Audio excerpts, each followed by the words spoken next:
Dalam kesempatan yang baik ini, kami ingin menyampaikan bahwa kondisi kapal atau bahtera Nabi Nuh itu sudah selesai. Ini tinggal kita menunggu hari, mungkin minggu, mungkin bulan.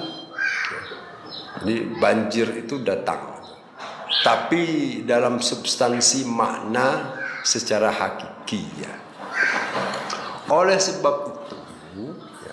Oleh sebab itu, orang-orang yang selamat itu adalah orang-orang yang memang punya keinginan untuk selamat.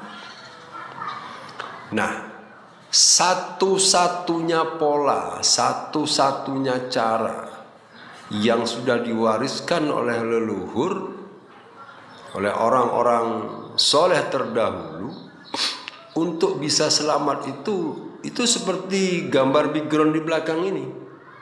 Gitu.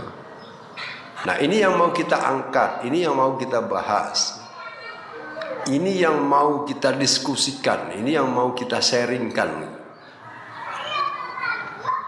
Jadi posisi duduk seperti itu kan posisi yang masih terikat ruang dan waktu. Tapi nanti kami ingin ingin memberikan sebuah informasi bahwa sebetulnya kita bisa melakukan setiap saat di posisi apapun, apakah posisi kita sedang berdiri ya, di posisi kita sedang duduk atau sedang makan, sedang berjalan, sedang berbaring. Jadi itu bisa kita lakukan. Ini kan hanya sekedar contoh saja sebetulnya. Jadi seperti itu.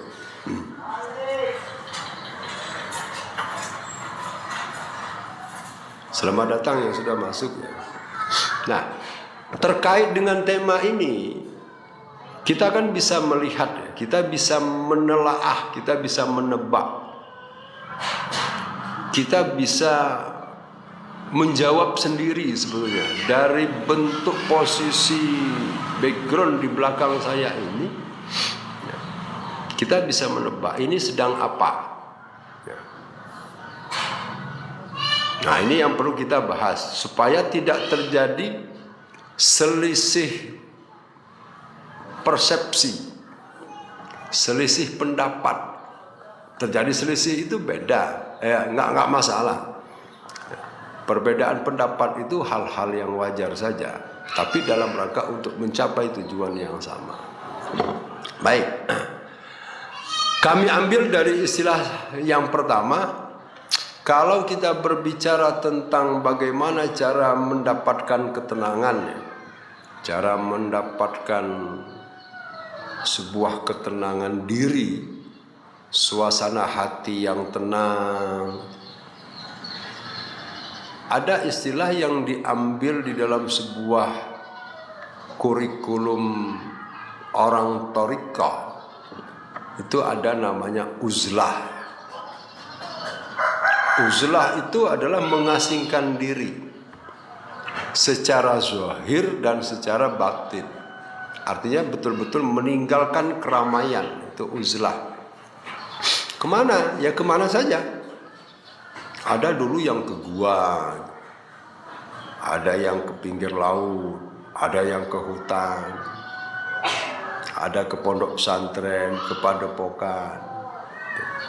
Itu uzlah. Kemudian ada istilah lagi namanya kholwat. Kholwat ini langsung saja saya cobakan untuk kita sama-sama kembali mengenang ketika Nabi Muhammad bin Abdullah itu sebelum menerima wahyu, beliau melakukan kholwat terlebih dahulu selama sekian tahun. Informasi validnya saya kurang paham ya. Jadi beliau membawa perbekalan seadanya, kemudian berangkat ke Gua Hira, kemudian di sana beliau melakukan kholwat, merenung, mengheningkan cipta dan lain sebagainya. Pada puncaknya dalam sejarah 17 Ramadan Nabi Muhammad menerima wahyu yang pertama. Nah, itu namanya khalwat. Tapi pada intinya ya sama, meninggalkan keramaian, pergi dari rumah ke suatu tempat yang sunyi, yang sepi, yang bisa mensinkronkan alam di dalam diri ini dengan alam semesta ini sehingga terjadi ketenangan. Itu yang kedua. Yang ketiga ada namanya suluk. Suluk itu kalau bahasa Arabnya, kita alihkan pengertiannya ke bahasa Indonesia. Suluk itu jalan, perjalanan. Salik itu adalah orang yang berjalan. Orang yang berjalan kemana? Orang yang berjalan dalam rangka menemukan ketenangan hatinya. Atau ada istilah yang mengatakan dalam rangka perjalanan menuju ketenangan jiwanya, perjalanan menemukan rohaninya. Atau ada bahkan yang mengatakan perjalanan seorang murid dalam rangka menemukan siapa Allahnya. Nah, itu namanya suluk, ya. Itu suluk. Itu sudah 3 istilah, ya. Dari uzlah, khalwat, suluk. Artinya 3 bahasa ini sebetulnya nggak asing gitu loh. Itu memang sudah menjadi kurikulumnya orang yang sudah berada di level thariqah. Ya. Mau thariqah apapun, thariqah Naqsyabandiyah wa Qadariyah, thariqah Syadzaliyah, thariqah Satariyah, thariqah Samaniyah, thariqah apapun itu pasti ada kurikulum suluknya. Nah, suluk, uzlah, khalwat itu tadi sama berada di suatu tempat yang sepi. Tapi kalau suluk ini tadi dia lebih kepada pola-pola pelaksanaan ritualnya itu dibimbing oleh seorang guru, dibimbing oleh seorang mursyid, ya. Jadi ada pembimbing, oh caranya begini.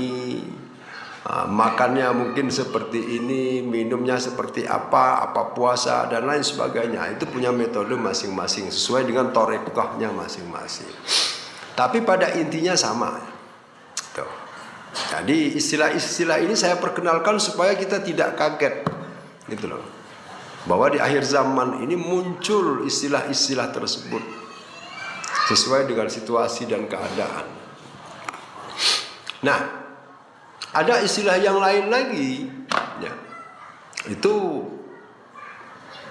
sering dilakukan oleh orang ketika menunaikan rukun Islam yang kelima, yang kita sebut haji. Nah, salah satu dari rukun haji itu ada namanya wukuf. Wukuf itu berasal dari kata dasarnya waqafa, artinya berhenti atau berdiam diri. Ya tentunya kan bukan hanya sekedar diam, dalam rangka banyak-banyak mengingat siapa penciptanya. Katakanlah mengingat Allah, gitu ya. Itu wukuf. Di mana pelaksanaan wukufnya? Ya di Padang Arafah. Kenapa harus di Padang Arafah? Itu kan ada makna seterusnya, ya. Padang itu artinya terang, padang itu ya bisa berarti luas, Arafah itu adalah pengenalan. Jadi kalau mau mengenal sesuatu ya kita harus meluaskan dulu, gitu. Nah, apa yang diluaskan nanti kita bahas di belakang. Maka secara simbolik melakukan wukuf itu harus di Padang Arafah, di sekitaran Jabal Rahmah, itu di Makkahul Mukarramah. Tapi bukan hanya sekedar fisik, kita harus lebih dalam memahami, mengetahui, menelaah ini supaya kita tidak terjebak dengan fisik, gitu loh. Jadi betul-betul kita harus masuk, ya, ke pengertian yang lebih dalam supaya kita tidak terjebak. Tidak terjebak dengan apa? Ya tidak terjebak ya katakanlah dengan iming-iming gitu ya. Dengan sebuah ritual palsu. Gitu. Itu wukuf. Kemudian yang paling terdekat itu yang biasa dilakukan di masjid-masjid. Namanya iktikaf.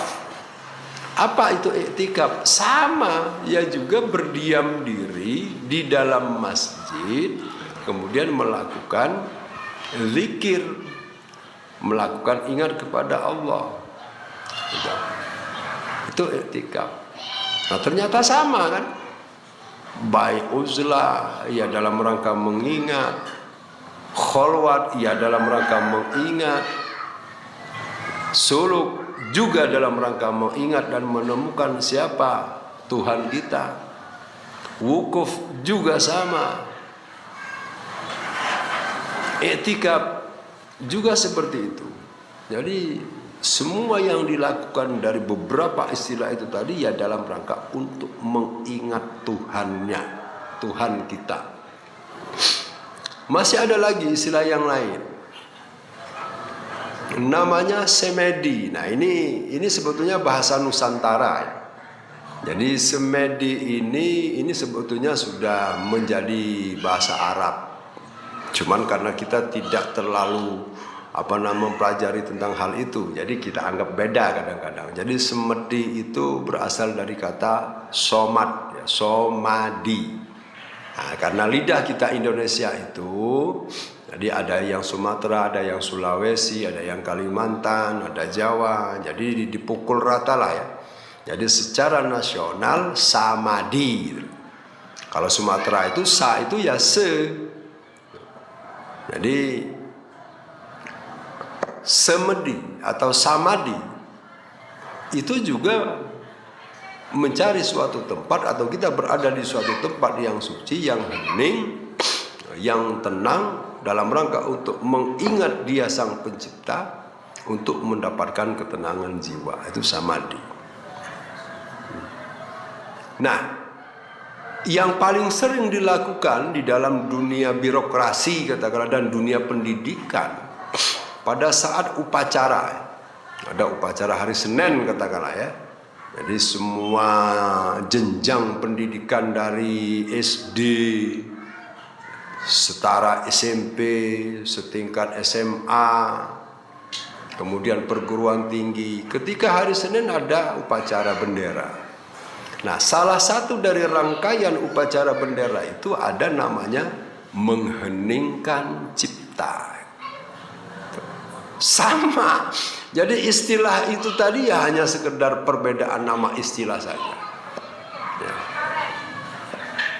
Ya kalau boleh saya katakan sama sih sebetulnya, air lah ya, air ya. Di Amerika mungkin namanya water kan, Inggris. Di bahasa Ogan di Sumatera ini namanya ayah. Di bahasa kita di salah satu suku di Sumatera Selatan ini namanya ae. Di bahasa Arabnya maun. Jadi satu benda tapi punya nama banyak sesuai dengan daerah masing-masing. Ya sama dengan ini tadi sebetulnya gitu loh. Ya. Jadi kegiatan mengingat di suatu tempat yang sepi, yang hening, yang suci, hal itu namanya istilah-istilah yang sudah sampaikan tadi. Nah, yang paling menginternasional dari kesemua istilah yang sudah kita bahas itu tadi, ada namanya meditasi.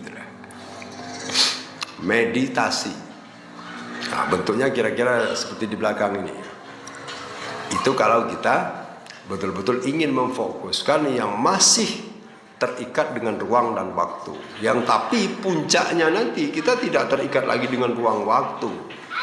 Jadi kita hidup ini meditatif. Arti meditatif itu makan kita ya meditasi, merokok ya meditasi, jalan ya meditasi, sambil tidur ya meditasi, sambil ngobrol ya meditasi. Jadi setiap saat. Nah, kita tinjau dasar hukum dalilnya apa di dalam Al-Quran. Nah, jadi supaya kita tidak salah persepsi, salah sangka. Apakah ini diajarkan di dalam agama Islam? Ya, ini memang sengaja saya buat umum karena berbicara tentang istilah-istilah itu tadi, itu mau agama apapun sama. Hindu juga meditasi. Sekedar kita istilahnya mungkin beda, kholwat. Buddha juga sama, ya meditasi. Dalam rangka untuk apa? Ya sama, menemukan ketenangan hati, menemukan dirinya yang asli, menemukan siapa Tuhannya. Meditasi. Nah, dasar dalil di dalam Al-Qur'annya apa? Alladzina yadhkurunallaha qiyaman wa qu'udan wa 'ala junubihim wa yatafakkaruna fi khalqillah. Jadi perintah mengingat Allah itu, perintah mengingat Sang Pencipta itu, perintah mengingat Sang Maha Suci itu, perintah mengingat Sang Maha Hidup itu adalah 24 jam setiap saat. Dalam kondisi kita sedang berdiri, ya kita harus ingat. Di kondisi kita sedang duduk, ya kita harus ingat. Pada saat kita berbaring pun kita juga harus ingat. Lah, kondisi kita hidup ini di dunia ini yang nggak pernah lepas dari 3 kondisi ini. Kalau nggak berdiri, ya duduk. Kalau nggak duduk, ya tidur. Malas tidur, ya duduk. Malas duduk, ya berdiri, berjalan. Artinya, kalau kita betul-betul pelajari makna dan kita telaah maksud tujuannya apa. Jadi 3 kondisi ini tadi adalah 24 jam. Seperti itu. Nah, maka hidup kita itu harus meditatif gitu loh. Nah, kenapa kita harus meditatif? Kenapa kita harus selalu ingat setiap saat? Karena kita berbicara tentang katakanlah tujuan. Indonesia Raya ini, Nusantara ini tidak mungkin akan bisa sesuai dengan tujuan Pancasila, sila kedua, ketiga, keempat, bahkan sampai kelima ketika tidak berkesadaran. Nah, itu tujuannya. Jadi tujuan dari kholwat itu ya untuk berkesadaran, tujuan uzlah itu supaya berkesadaran, tujuan suluk itu ya supaya berkesadaran, tujuan iktikaf ya supaya berkesadaran, tujuan wukuf supaya berkesadaran, tujuan meditasi semedi juga untuk berkesadaran. Berkesadaran yang pertama apa? Kita berkesadaran bahwa kita ini adalah bertuhan, berketuhanan. Kalau manusia tidak berketuhanan, maka mustahil bisa terwujud kemanusiaan yang adil dan beradab dan seterusnya. Nggak mungkin akan terjadi. Jadi jangan kita terlalu heran, nggak usah bingung kita dengan ketimpangan, kecurangan, ya, pelanggaran di mana-mana. Itu ya karena memang person-person, karena memang individu-individu di katakanlah Indonesia Raya ini memang tidak berketuhanan. Itu saja masalahnya. Coba kalau berketuhanan, aman. Jadi seperti itu. Nah, oleh sebab itu ini perlu. Coba kita lihat ya. Silakan bukalah, mau YouTube, mau Facebook, mau Instagram, mau TikTok. Hampir di semua daerah, hampir di semua wilayah di Nusantara ini sekarang sedang membahas, sedang membuka setransparan-transparannya terkait berkesadaran, terkait berketuhanan. Lah, kalau kita tidak pernah respek kita hilang dengan situasi ini, ya maka tentu nanti sampai 7 keturunan. Apa yang akan terjadi dengan anak keturunan kita? Semakin rusak, semakin jauh dari berketuhanan. Siapa yang mau disalahkan? Ya kita sendiri sebetulnya. Ya, ya katakanlah bapak kita dulu, orang tua kita dulu, kakek kita dulu, moyang kita dulu, mungkin mereka belum berkesadaran. Tidak bisa kita salahkan. Itu pelajaran untuk kita. Ketika kita sudah tahu, ketika kita sudah paham, pelajaran itu yang harus memberikan sebuah etikat dan semangat serta antusias untuk kita memangkasnya. Jangan sampai ketidakberkesadaran itu terjadi pada diri kita, anak kita, cucu kita, dan seterusnya sampai 7 turunan. Jadi seperti itu. Dan itu tujuannya sebetulnya. Jadi semua istilah-istilah itu tadi tujuannya tidak lain dan tidak bukan adalah dalam rangka untuk supaya kita berkesadaran. Kalau sudah berkesadaran, maka damai sudah Indonesia ini, Nusantara ini. Terwujud Indonesia emas 2045 itu. Tapi kalau tidak berkesadaran, wah repot. Kita dulu di Nusantara. Jadi diri kita dulu, individu kita dulu, person ini dulu yang harus dinusantarakan, yang harus disadarkan. Nah selama ini terbalik ya. Kita berusaha untuk menyadarkan orang lain, kamu belum sadar, ya kita sendiri nggak sadar kok. Kan itu masalahnya. Jadi ini harus kita renungi. Kalau kita sudah berkesadaran, semuanya sudah sadar, merasa sebelum terasa, ada tetangganya yang kelaparan, bukan karena undang-undang, tapi betul-betul lahir dari kesadaran. Oh, tetangga saya nggak sekolah, padahal usianya masih produktif. Kenapa? Mungkin karena kekurangan. Kenapa kok bisa kekurangan? Sementara kita makannya enak, tidurnya enak, berkelimpahan, berkelebihan, kok bisa tetangga? Tapi kita kadang-kadang lebih cenderung menyalahkan kejadian di luar daripada kita membaca diri sendiri. Misalkan seseorang mencuri, ya, kenapa dia mencuri? Mungkin dia sudah beberapa hari nggak makan. Nah, kenapa dia kok nggak makan? Ya karena kitanya nggak peduli. Gitu. Nah, sementara Nusantara ini itu Profesor Mahfud MD saja kan sudah mengatakan satu sektor tambang saja, ya katakanlah batu bara atau minyak bumi lah, itu sudah bisa menghidupi manusia se-Indonesia loh, dapat gaji 20 juta. Itu baru satu sektor. Sektor pertambangan di Indonesia kan banyak sekali. Ada emas, ada timah, ada uranium, ada batu bara, ada nikel. Tapi sampai hari ini masyarakat Indonesia kan masih miskin saja kan? Kenapa?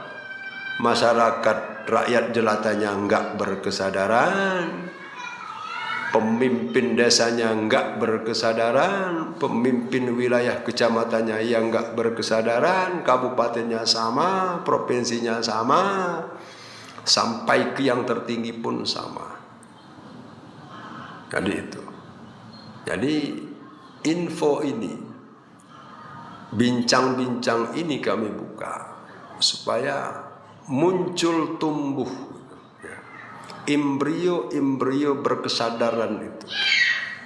Jadi kata orang Jawa itu kan jabang bayi yang mulai berkesadaran. Bagaimana kalau kita yang sudah dewasa seperti ini? Ya kita lahir kembali. Ya, kita lahir kembali sebagai manusia yang berkesadaran. Untuk apa? Untuk memberikan kesadaran kepada anak keturunan kita. Jadi seperti itu. Nah, apa hubungannya dengan background di belakang ini? Ya. Orang suluk, semedi atau bertapa itu ada yang lari ke gunung, ke gua-gua. Kalau iktikaf itu ya ke masjid. Kalau wukuf ya ke Mekah, ke Padang Arafah. Mungkin ada lembaga-lembaga yang membuat pondok pesantren atau padepokan untuk tempat kholwat dan lain sebagainya. Tapi rata-rata semuanya itu adalah buah tangan manusia. Bukan alami, bukan natural.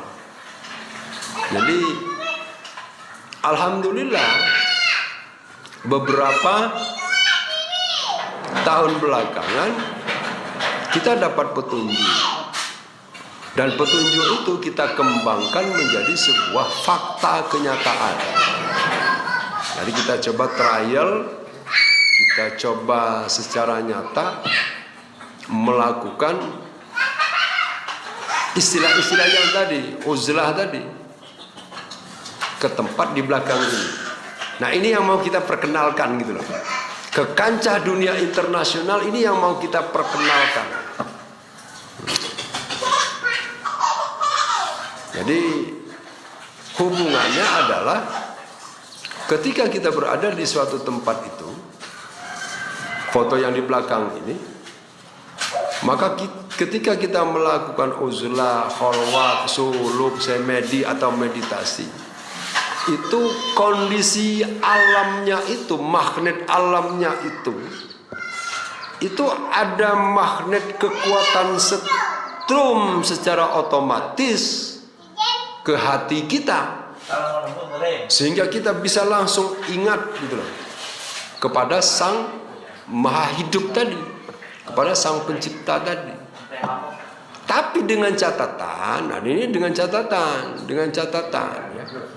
Ya, karena di awal tadi sudah saya mukadimahkan, saya sudah buka dengan catatan orang yang sudah masuk ke dalam perahu tadi gitu loh. Ya kalau nggak masuk ke dalam perahu ya bagaimana mungkin bisa sampai ke sana? Karena perahu itulah yang akan menghantarkan ke sana, ke dalam keselamatan itu tadi. Jadi begitu. Nah, informasi ini tentu nanti akan menggiring individu-individu, orang-orang, apakah secara perorangan, perkelompok, atau terstruktur di dalam sebuah lembaga dan lain sebagainya. Itu silakan mencoba membuktikan sendiri ke wilayah tersebut. Ini nanti akan kami sampaikan. Itu di mana? Saya buat penasaran dulu.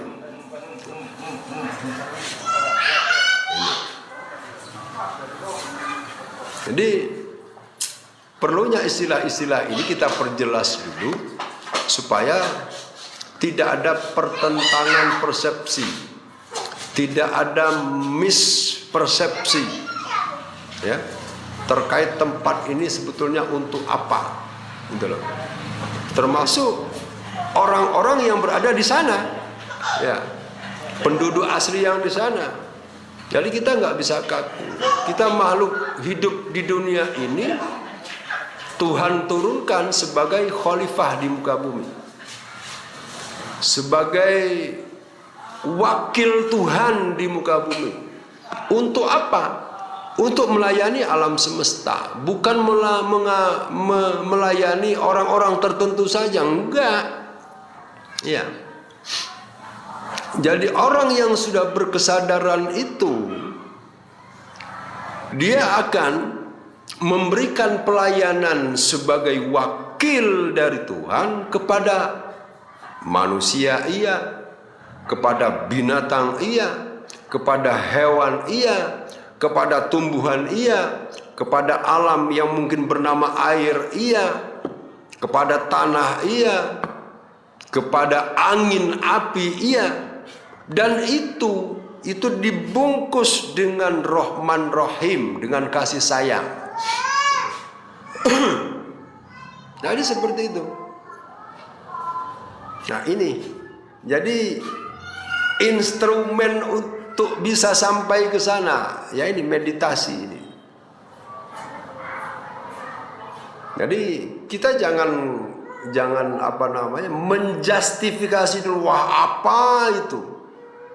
Ini kita tidak mengganggu ibadah-ibadah yang selama ini kita lakukan. Ya. Yang Muslim, yang Islam sesuai dengan rukun-rukun Islamnya, satu syahadat, kemudian sholat dan seterusnya, silahkan dilanjutkan. Yang Hindu sesuai dengan ritual atas nama agamanya, silahkan. Yang Buddha juga sama, begitupun agama yang lain. Tapi menemukan kesadaran hati, kesadaran jiwa, ketenangan jiwa, itu satu-satunya instrumen yang bisa menghantarkan sampai ke sana adalah meditasi. Kholwat, uzlah, suluk, semedi, mengheningkan cipta. Jadi seperti itu. Nah, ini yang mungkin baru mendengar kali ini istilah-istilah tadi, bahwa ada sesuatu yang memang harus kita cari. Ada sesuatu yang harus kita temukan supaya terjadi keseimbangan. Berbicara keseimbangan, apabila hidup di dunia ini tidak terjadi keseimbangan, maka ya mohon maaf, kemarin terjadi kebakaran hebat di salah satu negara. Kenapa? Karena orang-orang di sekitaran sana itu tidak bisa menjaga keseimbangan. Sekarang di Nusantara lah, di Indonesia, terjadi di daerah mana-mana itu banjir luar biasa. Jembatan putus, jalan tertutup, ya. Semua aktivitas terhenti. Kenapa? Karena kita tidak bisa menjaga keseimbangan. Padahal yang namanya air, yang namanya tanah, yang namanya angin, yang namanya api, semuanya adalah sahabat. Kita tidak bisa bersahabat dengan sahabat kita. Itu saja masalahnya. Oleh sebab itu, ini perlu kita dalami. Tapi tidak paksaannya. Ini bagi yang mau berkesadaran saja. Bagi yang ingin selamat saja. Sampai 7 turunan lah katakanlah. Kalau kita sudah memulai dari sekarang, maka insya Allah anak turun kita itu akan menjadi selamat.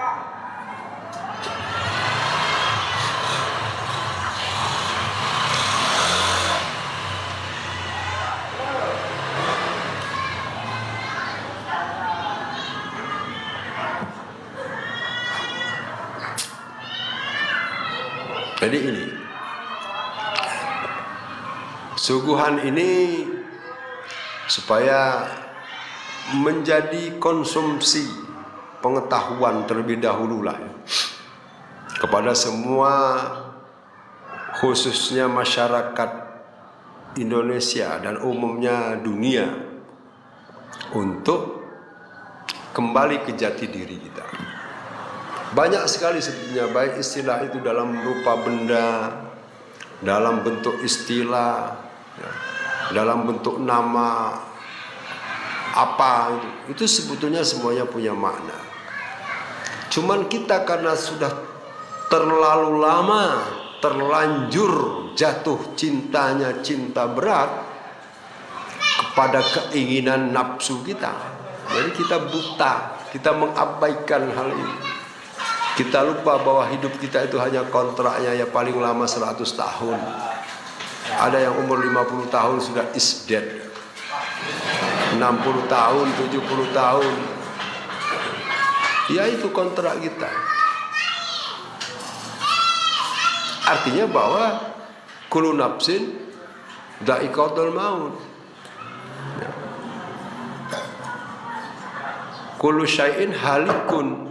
Segala sesuatu itu akan punah, segala sesuatu itu akan rusak, fana, akan musnah. Illa wajah, kecuali dia sendiri, kecuali zatnya sendiri. Lalu pertanyaannya, kesan apa yang mau kita tinggalkan? Allah turunkan sementara kita kontrak hidup di dunia ini, apa kesan yang kita tanamkan gitu loh. Jangankan mau menanamkan kesan, dong kita sendiri nggak bisa selamat, gimana coba? Dan ini persoalannya. Pernah nggak kita merenung sampai sedalam itu? Apa kita hidup-hidup saja di dunia ini? Apa bedanya dengan yang pinter manjat-manjat di pohon itu kan, yang di hutan itu? Iya. Maka kata Buya Hamka, kalau kamu hanya sekedar hidup,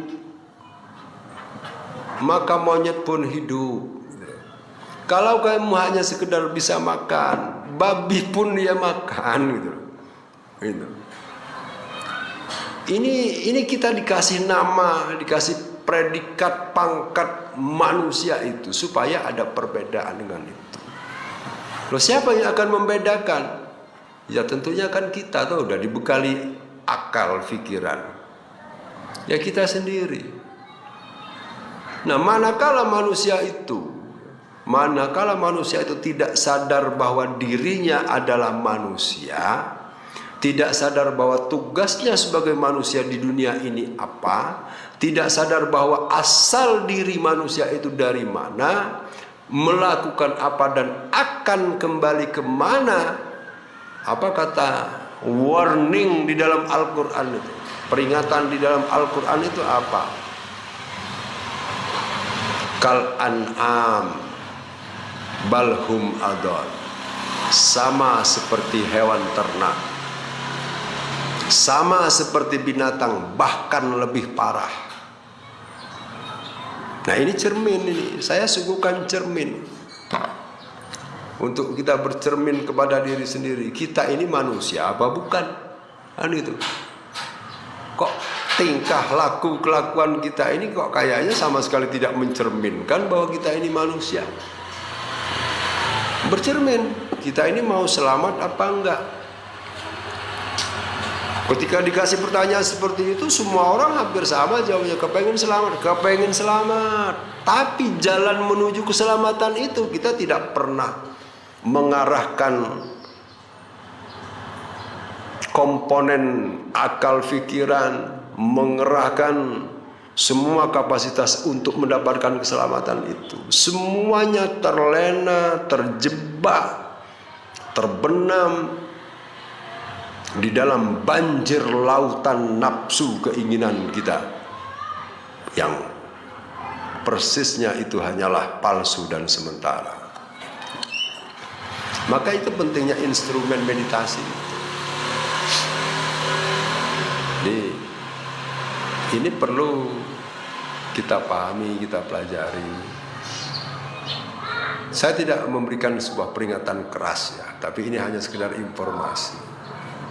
Lihat saja. Pada saatnya tiba, kita akan kebingungan sendiri. Kenapa? Karena hidup kita itu sudah terlalu lama dan bahkan turun-temurun tanpa kendali. Kita tidak bisa mengendalikan diri kita, dan kita tidak pernah mencari orang yang bisa mengendalikan kita. Aneh. Jadi hidup kita itu ya hanya sekedar hidup, ya hidup layaknya makhluk-makhluk di luar kita. Jadi seperti itu. Oke, 5 menit lagi ya. Kita akan coba bahas sedikit-sedikit. Doakan semoga ini bisa istiqomah. Setiap hari kita bisa live. Diundang saja teman-teman yang lain dari wilayah mana, di-share-share. Viral bukan. Tidak ada untuk itu. Tapi dalam rangka untuk siapa tahu dari kita yang mendengarkan bincang-bincang ini ada yang ingin bertumbuh menjadi manusia yang berkesadaran. Ada orang yang ingin,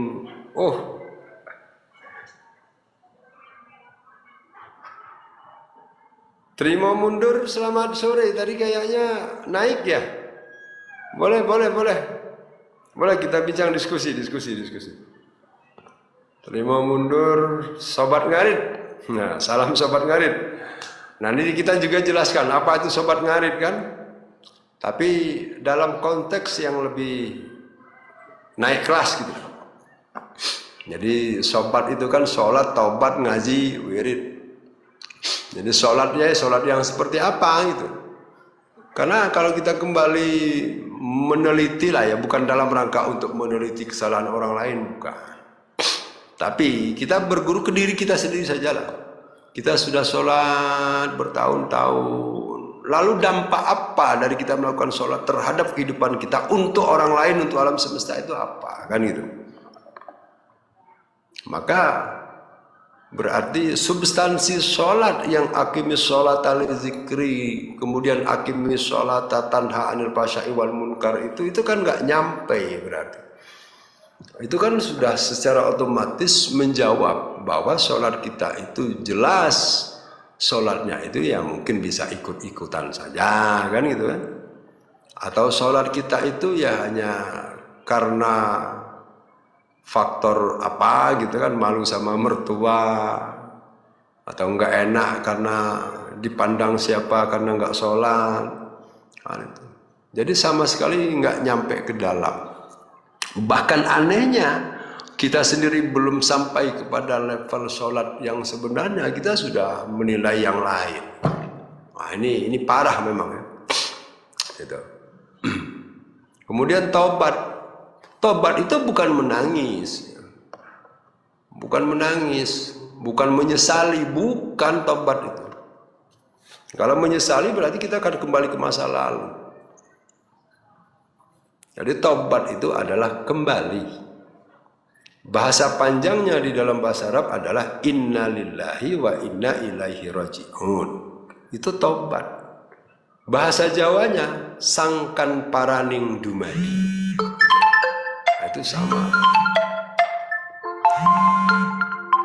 Atau ya kembali ke jati diri.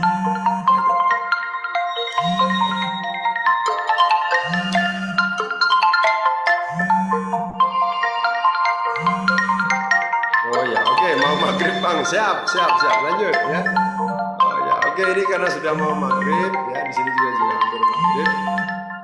Mohon maaf yang sudah bergabung, besok coba kita undang lagi untuk bincang-bincang, kita ngobrol-ngobrol santai saja, ini nggak ada formalitasnya, kita santai saja. Saya hanya memberikan sebuah informasi yang mungkin penting dan bisa jadi dikatakan sangat penting di dalam obrolan bincang-bincang santai kita.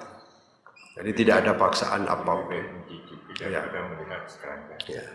Karena ada pepatah yang sering saya dengar itu, lebih baik mencicip sajalah, lebih baik mencicipi satu lembar daun sawi daripada kita hanya melihat satu keranjang atau 1 hektar kebun sawi. Ya namanya hanya melihat kan nggak pernah merasakan. Tapi kalau kita ambil 1 lembar daun sawi kemudian kita cicipi, itu lebih baik. Itu saja sebetulnya. Jadi makna inti dari nilai yang kita bincang-bincangkan ini ada yang bisa kita tarik sebagai kesimpulan yang bisa menjadikan sinyal untuk kita bisa berubah. Gitu. Ya merubah dari mana? Bukan dari luar, tapi dari dalam. Bagaimana caranya? Nanti kita akan pelajari. Atau bisa melihat referensi-referensi dari, ya boleh ya kalau saya sebut ini, karena saya kan hanya sekedar menjadi penengah, bukan penengah juga, orang nggak ada kontroversial kan. Kalau di wilayah Jawa Timur ada namanya Gus Muhlason, kan ya? Kemudian ada namanya Kiai Tanjung Ngawi, ya Gus Muhlason tadi di Mojokerto. Dan kiai-kiai yang lain di wilayah Jawa Timur itu semuanya sudah membuka semua tentang ketuhanan, tentang ketauhidan, tentang kita ini siapa. Nah, itu. Wilayah Jawa Tengah itu juga sangat banyak sekali itu, di Demak, di Semarang, di Pekalongan, di Lamongan itu banyak. Wilayah Jawa Barat ada Abu Marlo, ada Ustadz Saiful Karim. Kemudian yang baru-baru tenar ini seorang nelayan itu pun sedang memunculkan. Wilayah Sumatera, Lampung terutama itu ada Profesor Dr. Buya Rusfi. Wilayah Sumatera Selatan ada Ustadz Dr. Heri Iskandar. Kemudian wilayah